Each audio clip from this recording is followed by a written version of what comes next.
Hello guys, प्यारे बच्चों, स्वागत है आप सभी का हमारे यूट्यूब चैनल ज्वाइन स्टडी पर। तो चलिए क्लास स्टार्ट करते हैं। आज का हमारा टॉपिक है जो हम कर रहे थे द्विघात बहुपद। 10th क्लास का जो मैथ था एनसीईआरटी वाला, वही स्टार्ट किया था, जिसमें 2-3 क्लासें हम पीछे ले चुके हैं। तो आज की क्लास में हम नेक्स्ट करेंगे जहाँ तक पीछे किया था।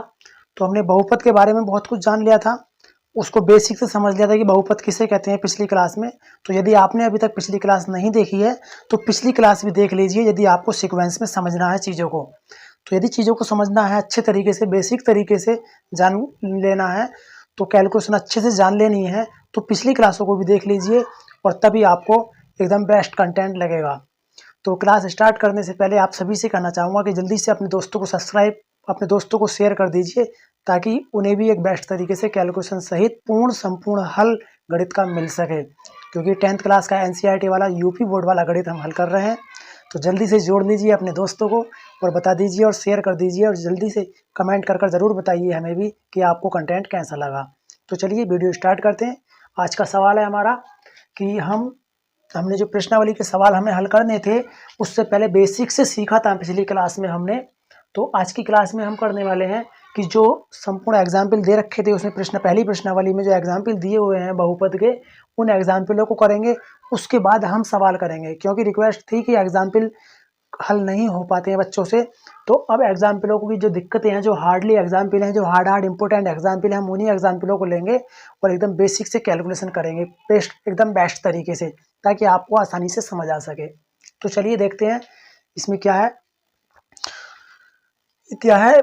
दूसरा सवाल, दूसरा एग्जाम्पल है ये कि द्विघात बहुपद √3x² + 11x + 6√3 के शून्यांक तथा उसके सत्यता की जांच कीजिए। मैंने यहाँ शॉर्ट तरीके से लिख दिया कि शून्यांक ज्ञात करने हैं हमें और उसकी सत्यता की जांच करनी है। ये क्या है, इसका दूसरा एग्जाम्पल है प्रश्नावली, जो बहुपद वाला चैप्टर था, बहुपद की चैप्टर की जो प्रश्नावली 2B है, 2B का ये दूसरा एग्जाम्पल है। उसी एग्जाम्पल को हम कर रहे हैं। तो देखिए क्या करना है। यहाँ से पीछे थोड़ा सा और जानकारी बता देता हूँ कि बहुपद के बारे में हम हल कर रहे हैं, बहुपद को जान रहे हैं। तो बहुपद जो होता है वो एक एक पद से मिलकर, बहुत से पद जब इकट्ठे हो जाते हैं आपस में, तो उन बहुत से पदों को इकट्ठे होकर के क्या कहते हैं, हम बहुपद कहते हैं। तो और बहुपद कहते हैं, जबकि ये क्या है, द्विघात बहुपद है। क्या है ये, एक द्विघात बहुपद है। इसी के अकॉर्डिंग हमारे पास वो भी होता है, क्या कहते हैं, द्विघात समीकरण होती है। तो आप इसको क्या कहेंगे देख करके, आप इसे देख करके क्या कहेंगे, क्या ये बहुपद है, क्या समीकरण है। तो यहाँ से ध्यान रखना है, जो हमने बेसिक से सीख भी लिया है पिछली क्लास में, कि यदि बहुपद है तो उसके जो बराबर में 0 नहीं दिया होगा, और यदि बहुपद नहीं है, द्विघात समीकरण है, तो उसके बराबर में 0 दिया होगा।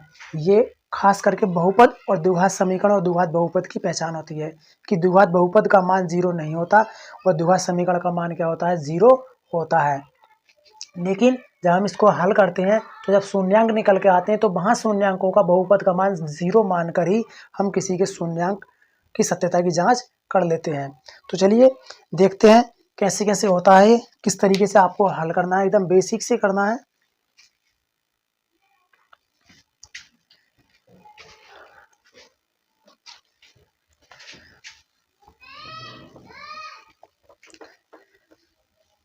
तो देखिए हमें क्या करना होता है। इसमें बहुपद दिया है हमारा √3x² + 11x + 6√3, ये बहुपद दिया है। इसके बराबर में 0 अगर होता तो ये द्विघात समीकरण हो जाती, लेकिन अब क्या है, द्विघात बहुपद है, क्योंकि यहाँ शून्य नहीं दिया है। तो हमें ऐसी कंडीशन में क्या करना होता है, तो आप सभी को कुछ पता होगा। इसकी कंडीशन मैंने पिछली क्लास में बता दी है, अच्छे तरीके से बेसिक से समझाया कि कैसे हम निकालते हैं, तो वो देख लीजिएगा। तो यहाँ क्या करना है, हमें सबसे पहले सबसे बड़ी घात वाला पद देखना है कि बड़ी घात वाला पद कौन सा है।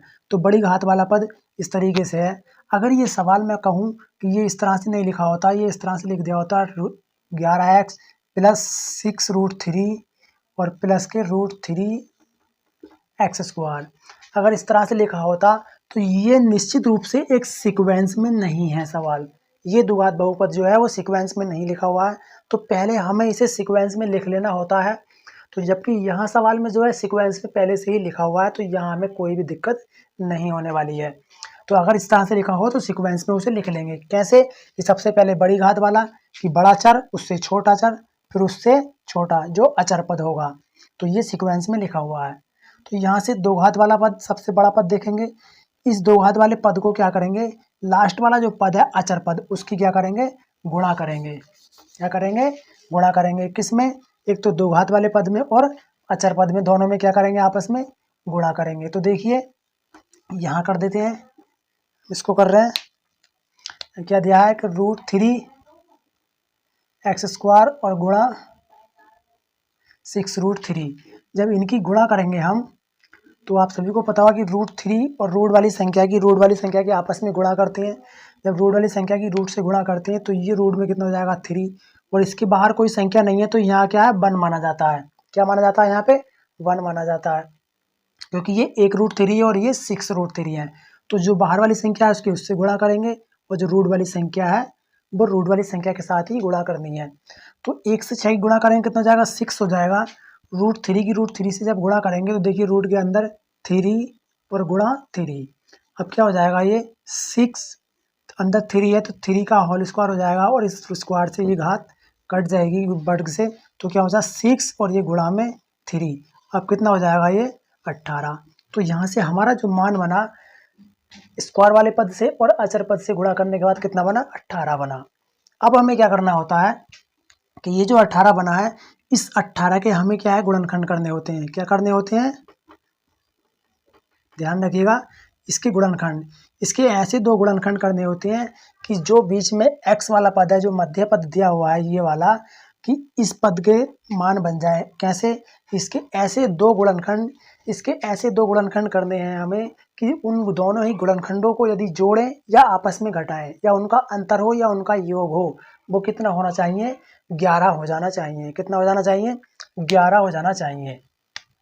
तो ये 11 कैसे हो जाएगा, देखिए 11 कैसे हो जाएगा, यहाँ से हमने x नहीं लिखा है मैंने, क्योंकि x के साथ लिखे तो x² रहेगा ही, बिल्कुल रहेगा x²। यहाँ से ये x² बिल्कुल बना रहेगा, इसकी दिक्कत नहीं लेनी। तो अब 18 के जब दो टुकड़े करेंगे तो देखिए 2 गुणा 9, या लिख सकते हैं 9 गुणा 2, इसमें कोई अंतर नहीं है। तो इस तरह से लिखें या इस तरह से लिखें, तो 2 गुणा 9, 9 दूनी कितना होगा, 18 होगा। और यदि इन दोनों को हम जोड़ दें, 9 2 + 9 या 9 + 2, तो कितना हो जाएगा, ये 11 हो जाएगा हमारे पास। तो यहाँ से कितना हमें क्या चाहिए, हमें 11 ही चाहिए, कि दोनों गुणनखंडों को या तो अंतर या फिर योग कितना होना चाहिए, 11 होना चाहिए। और ये कितना बन रहा है, 11 बनने लगा है। तो बस क्या करना है हमें, इन गुणनखंडों को क्या है, इसके स्थान पर रख देंगे। तो ये गुणनखंड कैसे बनेंगे कि 9x और प्लस 2x बराबर कितने हो रहे हैं हमारे पास, 11x। ये 11x बन रहे हैं बिल्कुल, 9x + 2x बराबर 11x। देखिए यदि इनकी हम गुणा कर देंगे, अब 9x गुणा 2x तो कितना बन जाएगा हमारे पास, 18x², कि 9 दूनी 18 और एक घात और एक घात 2 घात हो गई जोड़कर, तो 18x²। तो देखिए गुणा कर रहे हैं तो 18x² और जोड़ रहे हैं तो कितना बन रहा है हमारे पास, 11x। तो यही कंडीशन हमें करनी होती है जो बेसिक से है, क्योंकि रूट वाली संख्याओं में अधिकांश क्या दिक्कत आती है। तो ध्यान रखिएगा रूट वाली संख्याओं में किस तरीके से कैलकुलेशन करनी है हमें। यदि आपको अभी भी इसमें कोई डाउट हो रहा है, कोई दिक्कत होती है, तो कमेंट कर बताइए। रूट वाले संख्याओं के लिए एक बेस्ट कैलकुलेशन करा देंगे जो बेसिक तरीके से होगी।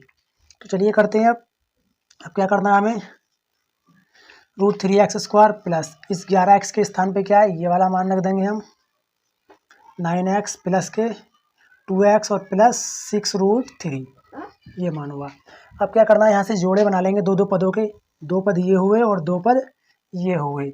अब इन दोनों पदों में देखेंगे क्या कॉमन है, कि ऐसा पद, ऐसी संख्या या ऐसा अक्षर, ऐसा चर लेंगे हम जो दोनों पदों में विभाजित कर सके, दोनों पदों को विभाजित कर सके। तो इसमें से हमें क्या कॉमन मिल सकता है, देखिए यहाँ 9 है और यहाँ √3 है। यदि हम 3 कॉमन लेते हैं तो 3 से √3 नहीं कटने वाला है, 3 से √3 नहीं कटने वाला है। ऐसी कंडीशन में हम जो संख्या लेंगे कि यदि रूट के अंदर जो संख्या है उस संख्या से ये वाली संख्या कटती है, ये वाली संख्या अगर कटती है और ये रूट वाली संख्या है, तो हमेशा ही जो रूट वाली संख्या है वही संख्या को हम क्या लेंगे, कॉमन ले लेंगे। ध्यान रखिएगा, वही संख्या को क्या ले लेंगे, कॉमन ले लेंगे जो रूट में दी हुई है। तो रूट में क्या है, √3, तो यहाँ से हमने √3 कॉमन लिया और साथ में x है, x कॉमन लिया। देखिए अब क्या बचेगा यहाँ से, जब √3 से हमने कॉमन लिया तो अब क्या करना होता है कि इस √3x से इन दोनों पदों को क्या करेंगे, विभाजित करेंगे। तो जब इन दोनों को हम विभाजित करेंगे तो मैं इधर कर रहा हूँ ये देखिए कि √3x और बटे में कितना है √3x। √3 से √3 कैंसिल, x एक x कैंसिल, बचा क्या हमारे पास x बचा। यहाँ क्या बचा हमारे पास x बचा। नेक्स्ट प्लस, अब √3 से 9 को करेंगे यानी कि 9x और बटे में √3x। देखिए √3x से 9x को विभाजित करेंगे तो x से x कैंसिल, क्या बचा हमारे पास 9/√3। 9/√3। अब क्या करना होता है हमें आगे, यहाँ से कुछ बच्चे यहीं छोड़ देते हैं इसके सवाल को, अगर इसको हम यहीं से लिख लेंगे तो आगे का वर्ग, हम आगे का जो गुणनखंड बनेगा वो निश्चित रूप से नहीं आएगा। क्यों? क्योंकि दोनों ही गुणनखंड समान आने होते हैं। तो देखिए अब क्या है, यदि ये रूट वाली संख्या ऐसी है जो इसको विभाजित कर सकती है तो इस ऐसी स्थिति में हमें क्या करना होता है, जो रूट है तो इसी रूट से अंश और हर को दोनों को क्या कर देंगे, गुणा कर देंगे। तो √3 से अंश को गुणा की और √3 से हमने हर को गुणा कर दिया है। क्या करना है ऐसी कंडीशन में कि जब हर में √3 रूट वाली संख्या है और रूट वाली संख्या से अंश कट जाता है, ऊपर वाली संख्या कट जाती है, तो क्या करेंगे उस संख्या से ही अंश और हर को गुणा करेंगे। तो √3 से अंश को गुणा की, √3 से इसको गुणा की, इसे करेंगे तो ये बन जाएगा 9√3 और नीचे √3 से √3 गुणा करेंगे तो कितना हो जाएगा 3 हो जाएगा। अब क्या है 3 से ये 9 कट जाएगा, कितनी बार 3 बार, 3 तिया 9, तो ये बना 3 9 वो 3√3। तो यहाँ से हमारा मान बन गया ये इस वाले पद का कि 3√3।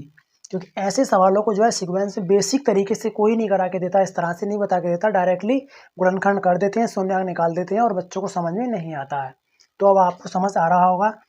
अब देखिए नेक्स्ट जोड़े में देखेंगे, इसमें क्या है, अब हमें जो यहाँ से कॉमन लेना है ऐसा लेना है जिससे कि इस तरह से ब्रैकेट में बच जाए गुणनखंड। ये प्लस है तो प्लस ही लेना है हमें। यहाँ से 2x है तो देखिए यदि हम 2 कॉमन लेते हैं तो 2 तिया 6, यहाँ से 3 गुणनखंड में जा रहा है, 3 हो रहा है, यहाँ से कितना हो रहा है, यहाँ से 3 हो रहा है। तो अगर 2 कॉमन लेते हैं तो 3√3 हो जाएगा यहाँ से। देखिए बिल्कुल, क्योंकि हमें 3√3 लाना था तो यहाँ से हमने 2 कॉमन लिया तो यहाँ से क्या बचा x और प्लस यहाँ क्या बचा 2√3। क्योंकि 2 से इसको विभाजित किया तो x बचा, 2 से हमने इसको विभाजित किया तो 2 तिया 6, वो 2 तिया 6 3 बार और √3 ये मान आया। अब क्या करना है, देखिए दोनों गुणनखंड सेम एक जैसे आ गए, बस कॉमन ले लेना है गुणन x को, x प्लस √3।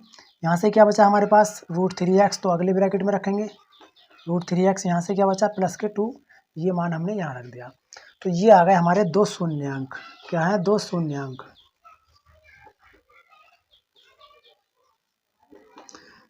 तो शून्यांक गुणनखंड है, यानी कि ये एक 2 गुणनखंड है। तो जब ये गुणनखंड है अब हमें इसमें से निश्चित शून्यांक निकालने हैं, 2 के x के मान निकालने हैं। यदि 2 शून्यांक, तो अब ये करना है कि यदि बहुपद क्या था हमारे पास √3x² प्लस 11x और प्लस 6√3 बराबर 0 है। यदि ये इतने का मान क्या है 0 है, तो इसका मतलब ये जो शून्यांक निकल के आए थे, ये तो गुणनखंड निकल के आए थे, इनका मान भी क्या होगा 0 होगा। तो इनको मैं कर रहा हूँ, ये कैलकुलेशन मिटा रहा हूँ। अब आपने देख ली होगी, स्क्रीनशॉट ले लीजिए आप यहाँ से, इसको बेसिक से समझ लीजिएगा। तो अब यहाँ से करते हैं,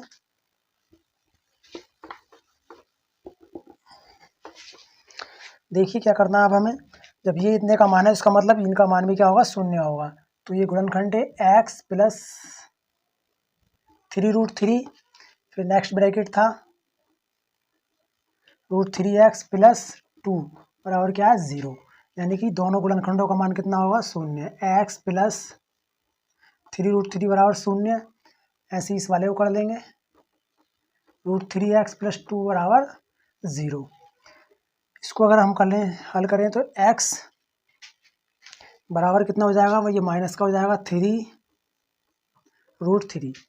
इसी इसमें करें हम तो √3x, 2 इधर चला जाएगा तो माइनस का 2 और x बराबर √3 चला जाएगा तो माइनस के 2/√3।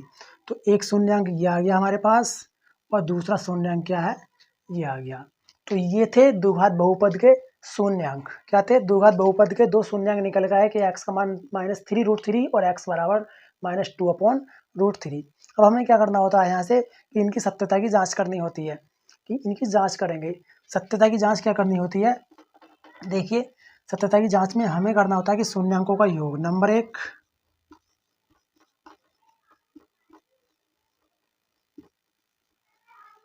शून्यांकों का योग। तो शून्यांकों का योग क्या आएगा, -3√3 प्लस -2/√3। जब इनको जोड़ेंगे तो क्या बनेगा, तो इधर करते हैं। तो यहाँ माइनस में है, ये भी माइनस में, तो दोनों ही माइनस के हो जाएंगे। इसके नीचे क्या मानेंगे 1, तो दोनों का हर कितना जाएगा √3, और √3 से इसे गुणा करेंगे तो -3, और √3 से √3 गुणा कितना हो गया यहाँ से 3, और प्लस माइनस माइनस, और ये क्या हो जाएगा -2। तो यहाँ से कितना बना ये 3 तिया 9, -9, और ये -2 कितने हुए 11, यानी कि -11/√3। तो ये क्या है, यानी कि माइनस जो शून्यांकों का योग होता है x² का गुणांक, वो x का गुणांक बटे x² का गुणांक। तो देखिए बिल्कुल सेम कंडीशन वही है कि x का गुणांक कितना है हमारे पास 11x, x का गुणांक कितना है 11, तो बिल्कुल 11 सही है। x² का गुणांक कितना है √3 है, तो √3 है, बिल्कुल राइट है। इसका मतलब ये हमारा बिल्कुल क्या है, सही है। नेक्स्ट है दूसरा, शून्यांकों का गुणनफल।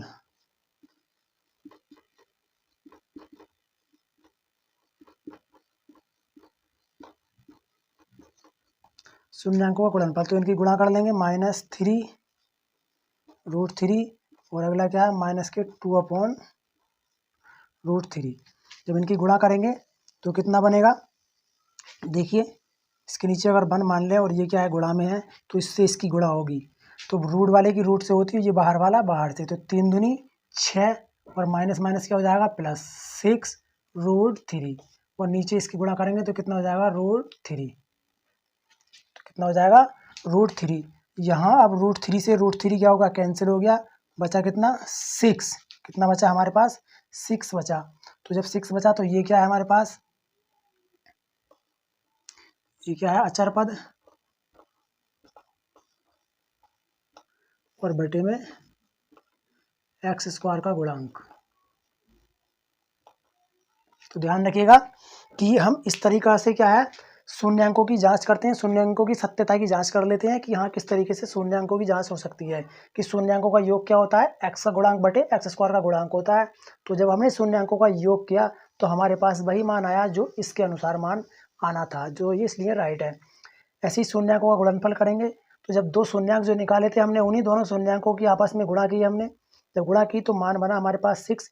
क्या इसके अनुसार अचर पद बटे में x² का गुणांक जो है इसी के अनुसार बनेगा। बिल्कुल देखिए कि हमारे पास अचर पद कितना है 6√3 है, और x² का गुणांक क्या है हमारे पास √3 है।